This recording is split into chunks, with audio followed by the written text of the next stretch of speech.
রোদে পুড়ে পুরো মুখ কালো হয়ে গিয়েছে, ট্যান কিছুতেই উঠছে না, সামনেই রয়েছে পুজো, কিভাবে ত্বকের এই সমস্যা দূর করবে সেটাই ভাবছো? তাহলে কফির এই ঘরোয়া ফেস প্যাক ব্যবহার করে দেখো।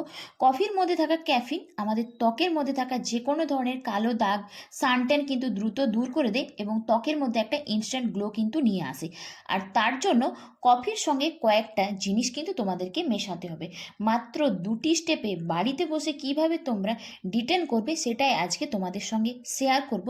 তো চলো বন্ধুরা, আর বেশি না কথা বলে ঝটপট করে রেমেডিটা দেখে নেবে। চলো, তার আগে বলবো এখনও পর্যন্ত যারা চ্যানেলটিকে সাবস্ক্রাইব করেনি তারা চ্যানেলটিকে অবশ্যই সাবস্ক্রাইব করে রেখো এইরকম নতুন নতুন ভিডিও পাওয়ার জন্য।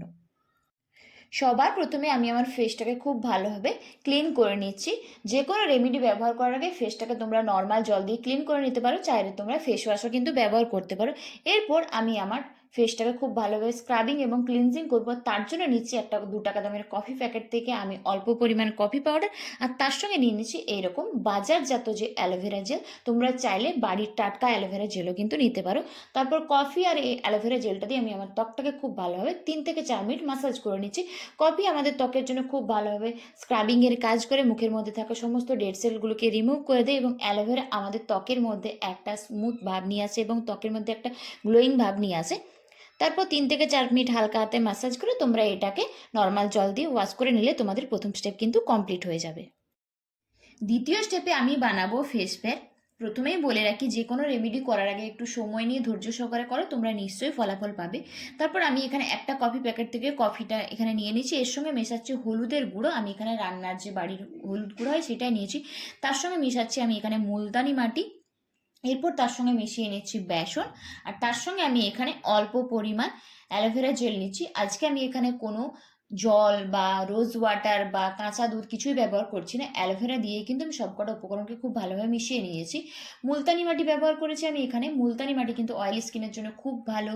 আমি এখানে ব্যবহার করেছি বেসন। বেসন আমাদের ত্বকের জন্য ন্যাচারাল ক্লিনজার হিসেবে কাজ করে, আর কফি তো আমাদের ত্বকের মধ্যে থাকে যে কোনো ধরনের কালো দাগ ছোপকে দূর করে দেয়। এই রেমেডিটা তোমরা কদিন ব্যবহার করবে, কোন সময় ব্যবহার করবে, সব কিছু ভিডিওতে আমি বলে দেবো, তো পুরো ভিডিওটা দেখতে থাকো। তো আমার এখানে ফেস প্যাকটা রেডি হয়ে গেছে। এরপর আমি এটাকে আমার পুরো ফেসের মধ্যে ব্যবহার করে নেব। তোমরা চাইলে এই ফেস প্যাকটাকে একটু বেশি পরিমাণেও ব্যবহার করতে পারো, কারণ আমাদের ফেসের সঙ্গে সঙ্গে অনেক সময় হাতে, পায়ে, গলাতেও কিন্তু ট্যান পড়ে যায়। তো যে জায়গাতে তোমাদের কালচে ভাব হয়েছে সেখানেই কিন্তু এই ফেস প্যাকটাকে ব্যবহার করতে পারো। তোমরা চাইলে শুধু এই ফেস প্যাকটাকেও ব্যবহার করতে পারো, প্রথম স্টেপটাকে স্কিপও করতে পারো। তো আমি ফেসের সঙ্গে সঙ্গে গলাতেও ব্যবহার করে নিচ্ছি, কারণ গলাতেও আমাদের অনেক সময় ট্যান পড়ে যায়। তারপর এটা একটু শুকনো হয়ে গেলে সেটাকে নর্মাল জল দিয়ে ক্লিন করে নিও। তোমরা এই রেমেডিটা যদি দিনের বেলায় ব্যবহার করে থাকো তাহলে কিন্তু অবশ্যই একটা সানস্ক্রিন ব্যবহার করে নিও। তো তোমরা দেখতে পাচ্ছ আমার ফেস কতটা ক্লিয়ার হয়ে গেছে। আর যদি তোমরা এই রেমেডিটা রাত্রেবেলা করে থাকো তাহলে অবশ্যই একটা ময়শ্চারাইজার কিন্তু ব্যবহার করো। যেহেতু আমি দিনের বেলায় করেছি সেই জন্য আমি এখানে আমার পছন্দ মতো একটা সানস্ক্রিন কিন্তু ব্যবহার করে নিচ্ছি। তো চলো বন্ধুরা, আজকের মতো এইটুকু, আবার চলে আসবো নতুন কোনো ভিডিও নিয়ে। ততক্ষণ সকলে ভালো থেকো।